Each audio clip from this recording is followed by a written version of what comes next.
Berjumpa lagi dengan saya dalam acara News Time Apologet 86.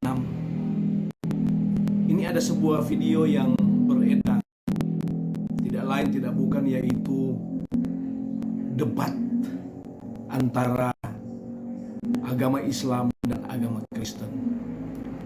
Tentunya dari dulu sampai sekarang saya melihat kedua agama ini tidak pernah berhenti berdebat. Debatnya apa Bapak Ibu? Debatnya mau cari titik kebenaran. Namun yang saya rasa lucu bahwa mencari kebenaran, alangkah baiknya ya kita cari saja kebenaran kitab suci kita masing-masing. Tidak perlu kita mengurus kitab suci orang lain. Karena iman kita ya iman kita. Agamaku, agamaku, agamamu, agamamu. Namun semuanya itu ternyata tidak terlepas, tidak luput dari berbagai macam perdebatan-perdebatan. Nah, tema yang saya akan kupas malam hari ini tentang mencari kebenaran di dalam kitab suci. Nah, tentunya untuk melihat sebuah kitab suci tentunya tidak semudah dengan apa yang kita pikirkan. Coba Bapak Ibu pikirkan, ini rasanya lucu.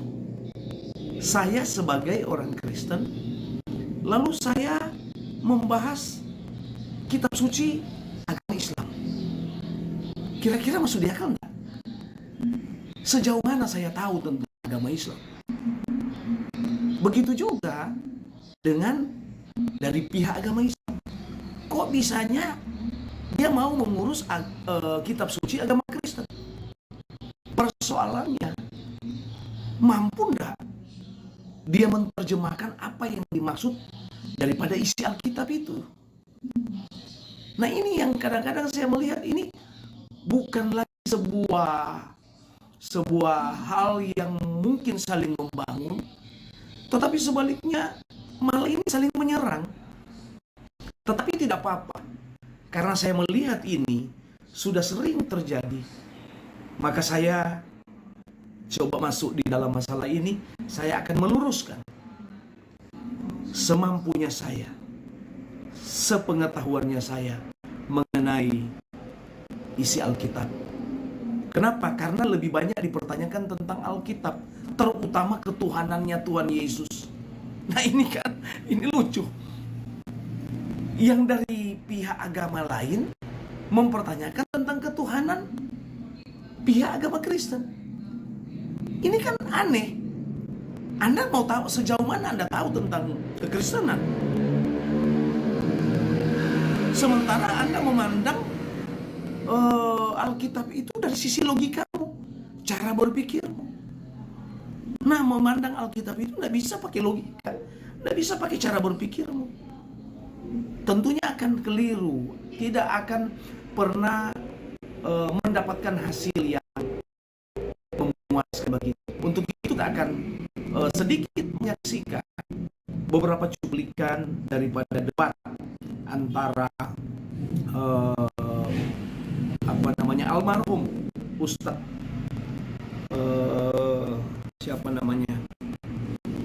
Ustadz Insan Mokhtar dan mualaf yang satu ini namanya Munsir Situmorang. Nah, mungkin supaya lebih jelas kita lihat video yang satu ini. Selamat menyaksikan.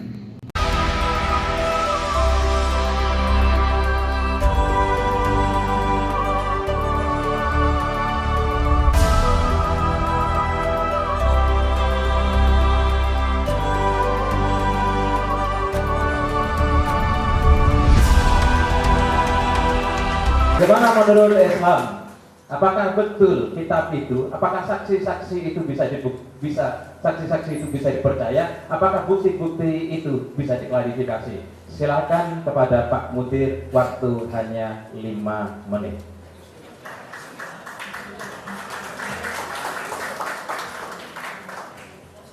Assalamualaikum warahmatullahi wabarakatuh. buat kawan kita yang Nasrani, salamun ala man ittaba'al huda. Bapak tahu artinya apa? Keselamatan dilimpahkan kepada Bapak jika menerima Al-Quran sebagai buku petunjuk.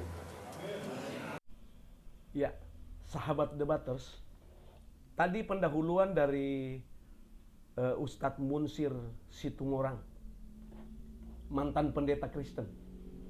Pendahuluannya diberkata dalam bahasa Arab, disampaikan kepada audiens, kepada debaters yang ada di situ, dia berkata begini, percaya Al-Quran pasti masuk surga. Ini sebuah pernyataan yang bagi saya sangat menggelitik. Saya sudah ulang-ulang kali, sudah bolak-balik menyelidiki itu Al-Quran dalam versi bahasa Indonesia. Itu tidak ada jaminan keselamatan di situ. Justru junjungan mereka berkata, bukan kepadaku kalian meminta keselamatan, hanya lewat Isa Al-Masih baru bisa dapat keselamatan. Itu arahan dari junjungan. Junjungannya saja minta didoakan. Lalu bilang jaminan keselamatan siapa? Nah sekarang kan mereka berupaya untuk memutar-mutar bahwa seakan-akan Isa Al-Masih dengan Yesus Kristus sama. Boleh saja, silakan. Kalian mau samakan itu, Isa Al-Masih dan Yesus Kristus sama. Bagi saya beda. Isa Al-Masih itu dalam Al-Quran Nabi. Tapi Isa Al-Masih atau Yesus Kristus dalam Alkitab itu Tuhan. Nah itu sebuah. Tapi kalau Anda mau selamat, saya setuju. Kalau Anda mengatakan bahwa Isa Al-Masih itu Yesus, ya silakan Anda percaya Yesus. Bukan percaya kepada junjunganmu, Muhammad. Tapi percaya kepada Yesus, baru Anda selamat. Itu yang bisa saya titip salam kepada Bapak Munsir Situmorang, mantan pendeta yang mualaf. Haleluya, betul? Pertanyaannya sederhana, saya cukup 5 menit, karena dengan saya banyak dialog, yang pastor pendeta 2 jam cukup masuk Islam. Kalau enggak ya silakan, karena Islam la ikraha fid din, tidak ada paksaan dalam Islam. Masuk silakan, keluar juga silakan. Karena ada sorga dan neraka, betul ya Pak? Benarkah Yesus sebagai Tuhan? Tidak. Di mana dalilnya? Yohanes 17:3. 1 Yohanes 17:3. Apa yang disampaikan Bapak tadi benar adanya, tapi dibatalkan dengan ayat ini. Inilah hidup yang kekal, mengenal satu-satunya Allah yang Esa dan mengenal Yesus Kristus adalah yang telah engkau utus. Berarti Yesus not God. Kenapa not God? Dia sebagai utusan. Orang idiot pun tahu yang nama utusan pasti ada yang mengutus. Sama dengan Rasulullah. Dia utusan Allah. Mana membuktikan? Matius pasal 4 ayat 2. Lukas pasal 2 ayat 21. Matius pasal 27 ayat 59. Matius pasal 15 ayat 24. Al-Quran surat 5 Al-Maidah ayat 75, kemudian surat 61 ayat 6, surat 5 72 plus 73.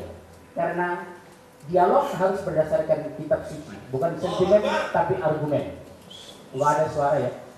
Dialog harus pakai kitab suci, bukan anarkis tapi dialogis. Satu, Yohanes 17:3 jelas, inilah hidup yang kekal, mengenal satu-satunya Allah yang Esa dan mengenal Yesus Kristus yang sudah engkau utus. Berarti Yesus utusan.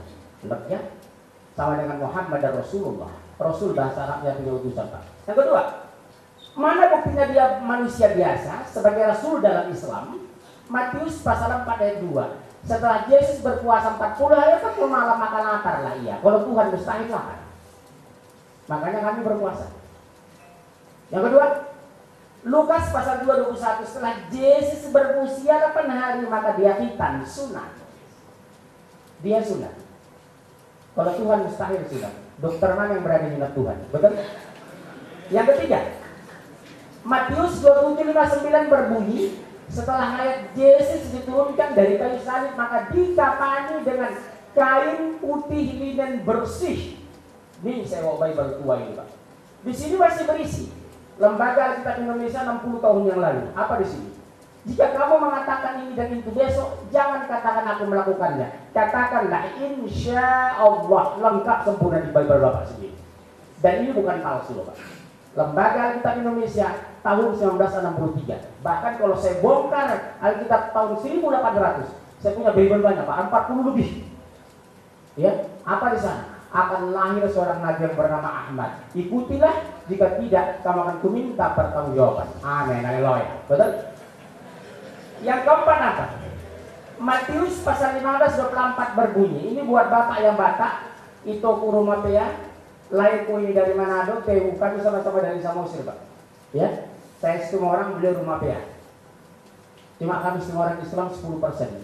Nah, Matius 15:24, aku hanya diutus kepada domba yang sesat dari umat Israel, bukan untuk dunia aku diutus. Jadi orang ditebus Yesus itu hanya dari Bani Israel. Kalau Bapak dari Jawa, maaf, tidak termasuk ditebus Yesus. Bapak orang Tapanuli tidak masuk ditebus Yesus. Karena aku diutus hanya kepada domba-domba yang sesat dari Bani Israel. Beda dengan Islam. Qul ya ayuhan nas, inni Rasulullah ilaikum jami'an. Katakan, hai Muhammad, aku utusan Allah untuk kalian semua. Sadayana di video. Kabeh ngerti. Sudah dison. Mulai masa Tapanuli dan masuk ditebus Yesus dison. Matius pasal 15:24. Kesimpulannya, waktu mau habis. Satu menit lagi. Setengah menit. Yesus puasa, Yesus return, Yesus dikafani. Berarti Yesus Muslim. Kenapa Anda Kristen?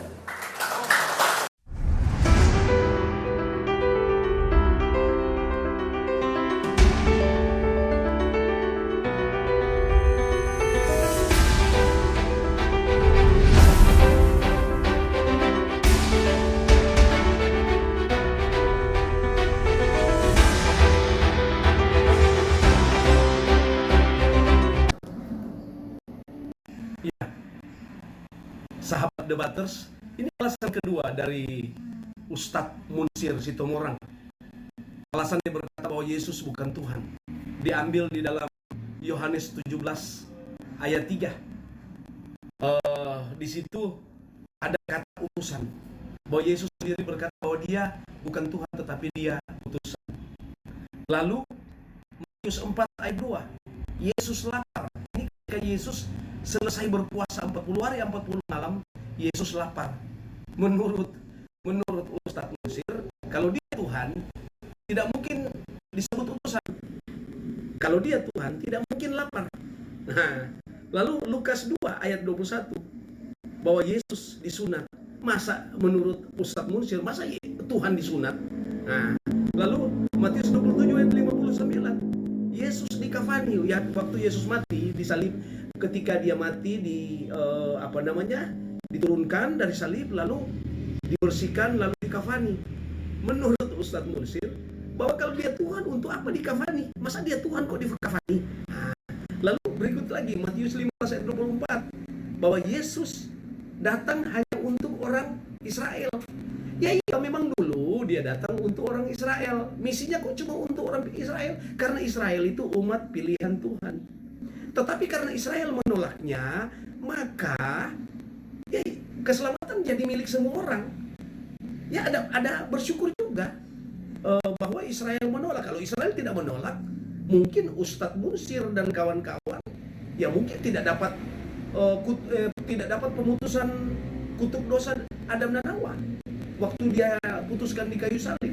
Nah, jadi itu. Nah, jadi dari semua ayat-ayat yang disampaikan dari sisi kemanusiaan Tuhan Yesus. Tetapi sebenarnya ini Ustadz Munsir semakin mau mempertegas kepada umat muslim bahwa akhirnya umat muslim tahu sendiri. Ya iya, Yesus, ingat baik-baik, Yesus datang ke dunia. Dia dari Bapa berinkarnasi menjadi manusia. Oke? Nah, ketika dia jadi manusia, kealahannya, ketuhanannya itu ditanggalkan. Jadi memang kemahakuasaannya itu dilepas semua. Dia mau jadi manusia. Jadi kalau Anda berkata bahwa Yesus mengatakan dia Tuhan bukan Tuhan, ya iya, karena dia dalam kondisi sebagai manusia. Dia waktu itu ada di Israel. Dalam tradisi Yahudi, barang siapa mengatakan dia Tuhan, dia akan dibunuh. Dia akan dihukum sampai mati. Dan seterusnya. Lalu ketika Yesus berpuasa, lapar. Ya iya, karena dia sebagai manusia. Ingat baik-baik, dia datang sebagai manusia, bukan sebagai Tuhan. Sehingga ketika dia datang sebagai manusia, maka rasa laparnya itu pasti ada. Begitu. Jadi harus bisa bedakan bahwa mana bagiannya Tuhan, mana bagiannya manusia. Jadi Yesus menjalankan bagiannya sebagai manusia. Yesus dikafani, ya iya, manusia kalau mati di Israel pada waktu itu, kalau mati ya dibungkus dengan kain kafan. Kayak sama dengan tradisi Arab juga begitu kan. Jadi bukan cuma Arab yang punya tradisi kafani, Israel juga punya tradisi kalau orang mati di kafan, dibungkus dengan kain kafan. Itu dalam kondisi sebagai manusia. Ya. Kedua, Yesus datang untuk orang Yahudi. Ya iya, karena sudah ditolak, maka keselamatan jadi untuk milik semua orang. Jadi kesimpulannya, Pak Ustadz Munsir, bahwa Yesus datang ke dalam dunia sebagai manusia. Tidak mungkin dia mau berkata saya Tuhan. Pasti. Pun kalau ada pada waktu itu, pada zaman Yesus, kalau Yesus berkata secara gamblang di muka di depan saya mengatakan bahwa saya Tuhan, mungkin saya juga akan protes. Tetapi Yesus tidak pernah mengatakan dia Tuhan, karena dia dalam kondisi sebagai manusia. Makanya muncul surat-surat Paulus yang meneruskan misi Kristus sebagai Tuhan dan Allah. Nah, itu yang harus Anda pahami. Anda kalau belajar teologi Kristen, mungkin Anda paham teologi itu, tapi Anda pura-pura. Anda coba mau menggugurkan iman kekristenan. Tidak bisa. Orang Kristen sekarang sudah diajar semua, dari kecil sudah diajar. Jadi iman kekristenan itu memang ada beberapa yang mudah goyah karena mungkin tidak pernah ke gereja, tidak pernah baca Alkitab. Termasuk Ustadz Munsir. Karena akibatnya, masa jadi pendeta tidak tahu tentang kebenaran? Ya iya, pindah agama. Tapi kami tidak persoalkan Anda pindah agama. Berarti Anda bukan pilihan Tuhan. Itu saja yang dapat saya sampaikan. Kita lihat pernyataan dari Ustadz Ihsan Mokoginta.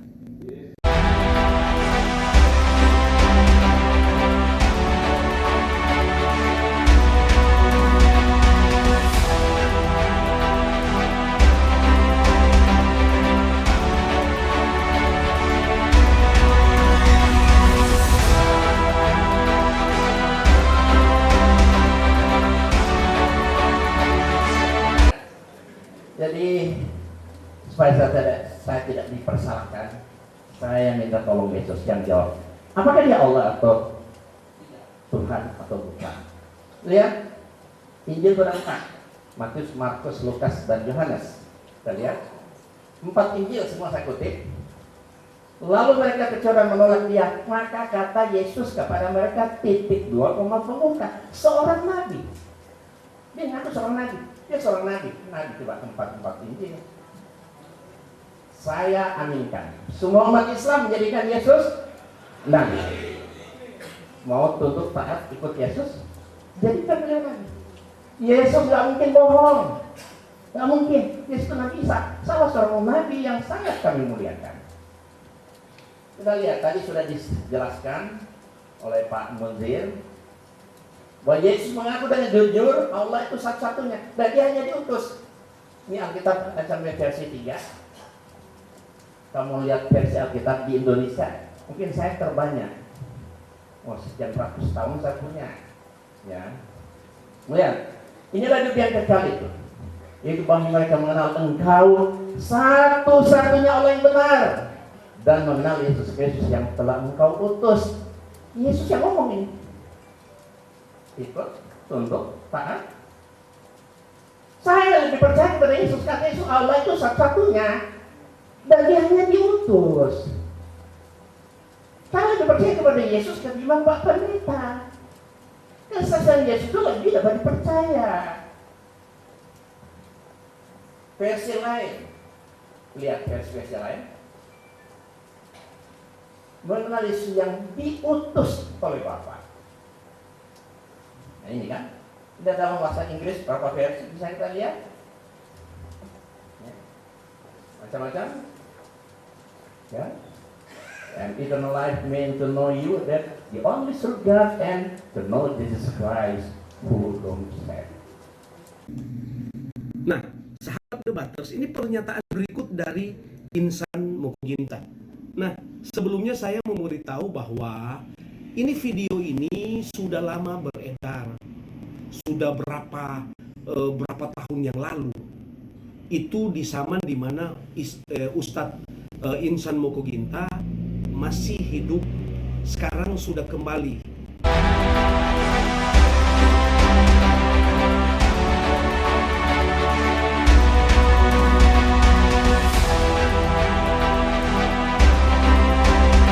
Insan Mokoginta, dia berkata begini, apakah Yesus itu Tuhan atau Allah? Dia bilang bukan.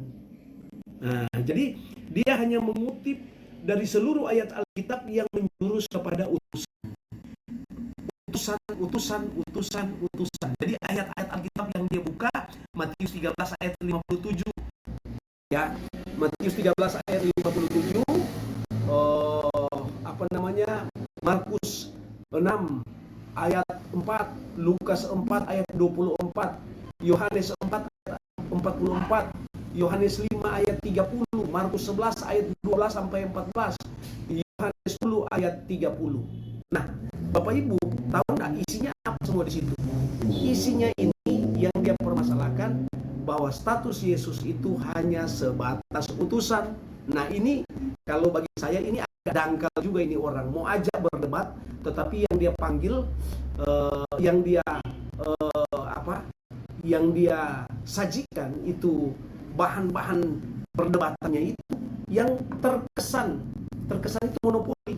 Jadi seakan-akan mereka mendapat kesempatan untuk menyampaikan dari hulu ke hilir. Tetapi di Kristen tidak bisa, hanya membantah sedikit sudah tidak bisa lagi mengkanter kembali.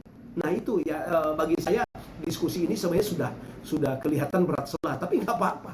Nah sekarang saya mau terangkan mungkin kepada keluarga atau kepada sahabat-sahabatnya Ustadz Insan Mokoginta. Kenapa di dalam ayat-ayat yang disebutkan tadi itu, kenapa disebut Yesus sebagai utusan? Yesus sendiri, kebanyakan Yesus sendiri yang berkata bahwa akulah utusan dari Bapa, aku diutus dan seterusnya. Bapak Insan Mokoginta tadi saya sudah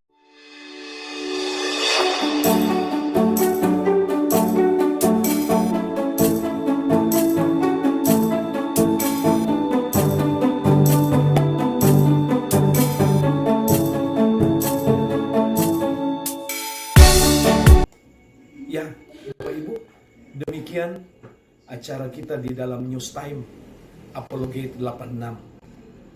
Tentunya kita sudah mendengar bersama-sama setiap jawaban-jawaban yang sudah disampaikan.